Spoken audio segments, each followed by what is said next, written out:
Halos 200% na ang itinaas sa mga pabentang bulaklak sa Cotabato City kasabay ng paggunita ng undas ngayong taon. Ayon sa ilang mga flower vendors na nasa harap ng Tantawan Park, mahal din kasi ang benta sa kanila ng mga supplier kaya napilitan din silang itaas ang presyo ng kanilang mga pabentang bulaklak.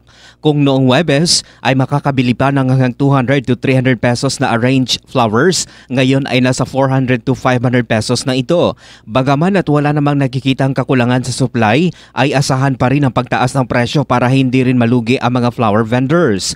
Sa harap ng Immaculate Conception Cathedral ay pinayagan naman ng LGU na makapagbenta ang ilang mga residente ng lungsod. Pero aminado silang matumal pa ang benta kung ikukumpara noong nakaraang taon. Ang kanilang pabentang mga arranged flowers na gawa sa Malaysian Moms, Anthurium at Baby's Breath ay nasa 200 to 250 pesos bawat arrangement. Mark Anthony Taico, NDBC Bida Balita.